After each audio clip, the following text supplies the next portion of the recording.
Presidential Proclamation number 16-177, declaring May 3rd, 2016 as World Press Freedom Day for the Republic of Palau. Whereas, the Constitution of the Republic of Palau, under Article 4, Fundamental Rights in Section 2, states that the government shall take no action to deny or impair the freedom of expression or press.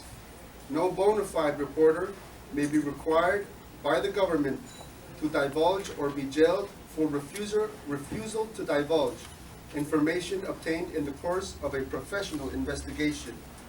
And whereas the Constitution of the Republic of Palau, under Article 4, Fundamental Rights, in Section 3, states that the government shall take no action to deny or impair the right of any person to peacefully assemble and petition the government for redress of grievances or to associate with others for any lawful purpose, including the right to organize and to bargain collectively. And whereas the Constitution of the Republic of Palau, under Article 4, in Fundamental Rights in Section 12, states that a citizen has the right to examine any government document to observe the official deliberations of any agency of government.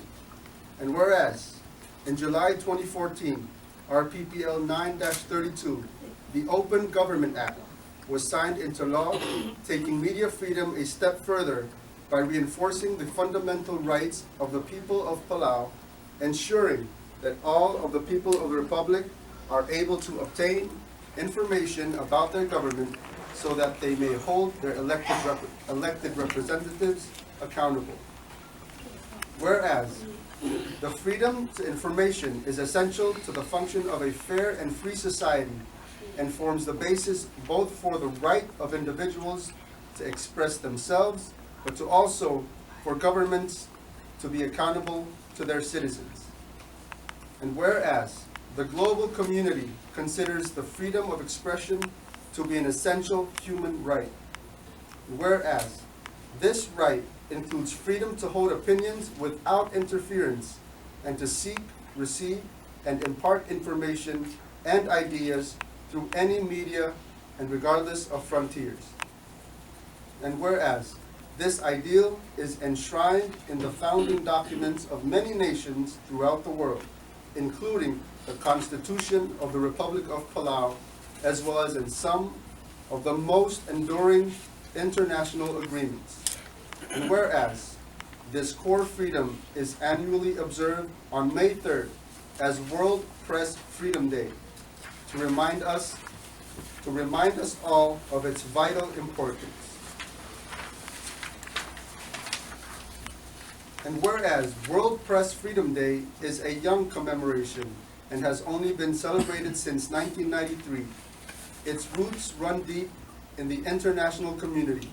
In 1948, as people across the globe emerged from the horrors of the Second World War, nations saw fit to enshrine in the Universal Declaration on Human Rights the fundamental principle that everyone has the right to freedom of opinion and expression. Whereas the United Nations Sustainable Development Goal number 16 is to promote peaceful and inclusive societies for sustainable development, provide access to justice for all, and build effective, accountable, and inclusive institutions at all levels, including public access to information and fundamental freedoms. And whereas the world recognizes the central and indisputable importance of press freedom, but yet journalists find themselves in frequent peril. And whereas World Press Freedom Day is a day in which we celebrate the indispensable role played by journalists in exposing abuses of power, while we sound the alarm about the growing number of journalists silenced by death or jail as they attempt to bring daily news to the public. And whereas World Press Freedom Day serves as an occasion to inform citizens of violations of press freedom, and as a reminder that in dozens of countries around the world, publications are censored, fined, suspended, and closed down, while journalists, editors, and publishers are harassed, attacked, detained, and even murdered.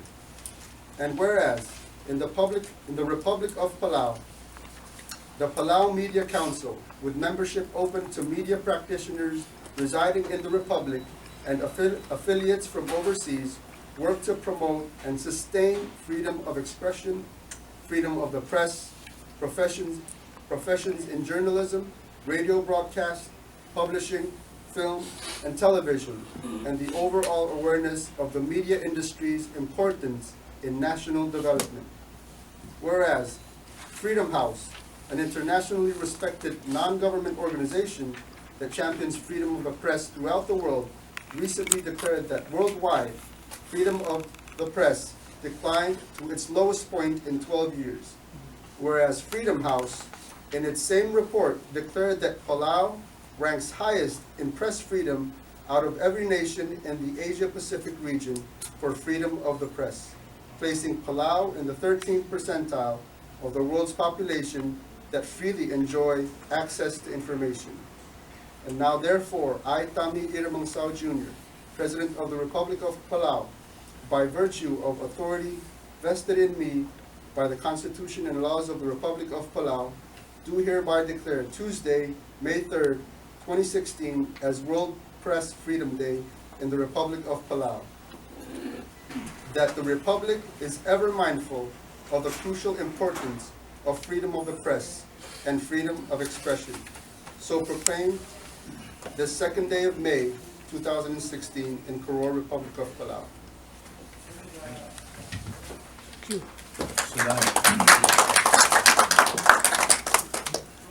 And ladies and gentlemen, Chairman, before I sign the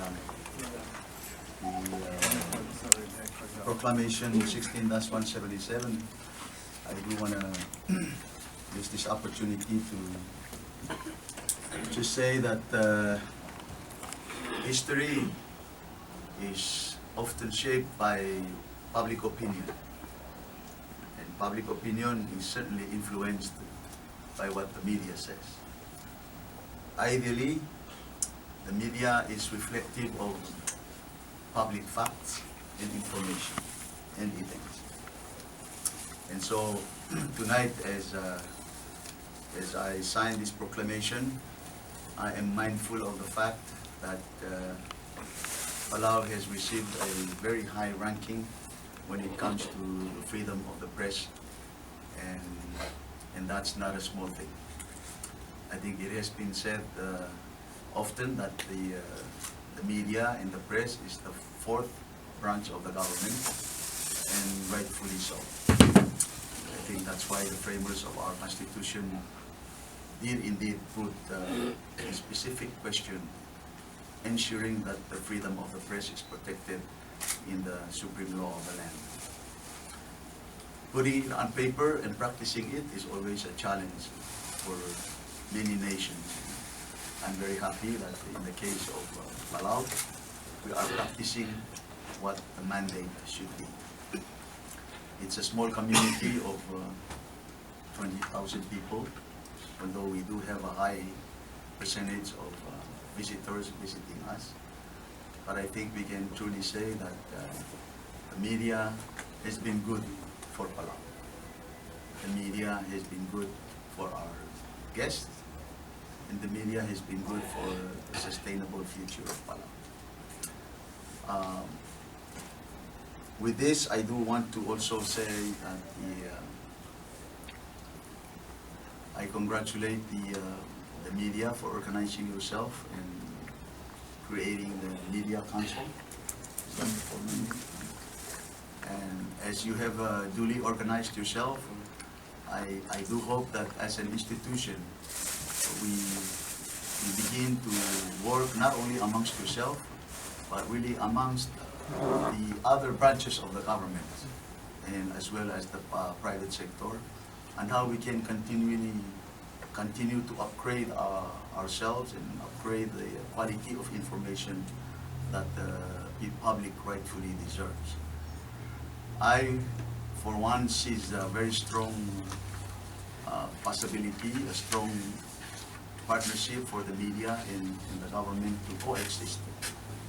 The good example of this relationship is what's happening today in the community as we undergo an emergency situation with the drought. I think the media and the government has certainly worked together to release the information that is vital to the public, not only in the awareness but in the preparation stage, and that's a good thing. The government on its own cannot hope to get out all this vital information to the public. So it's been a good partnership in this level.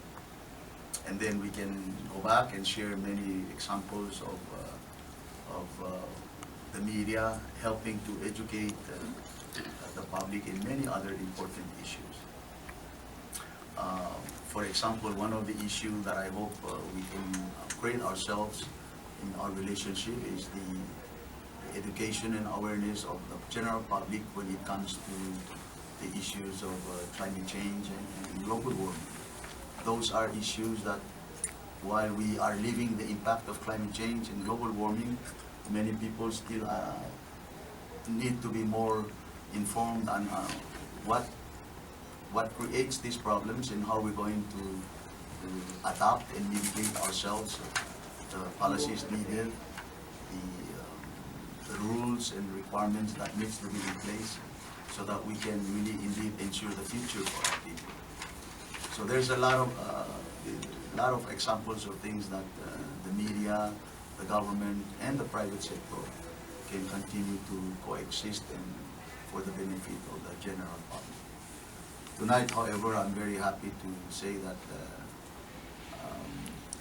for a small nation like Palau, we can certainly outrank the most industrialized and the most sophisticated societies. Although I must admit that at times I wish I didn't have to read the newspaper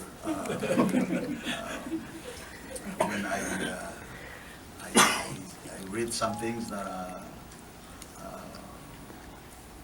I think are more opinionated than the facts. It gets everybody's nerves running, but I think that's the beauty of the freedom, is that you can make a joke of things, you can be serious about things, you can be opinionated about things, but at the end of the day, I hope the facts are also stated for the sake of the public.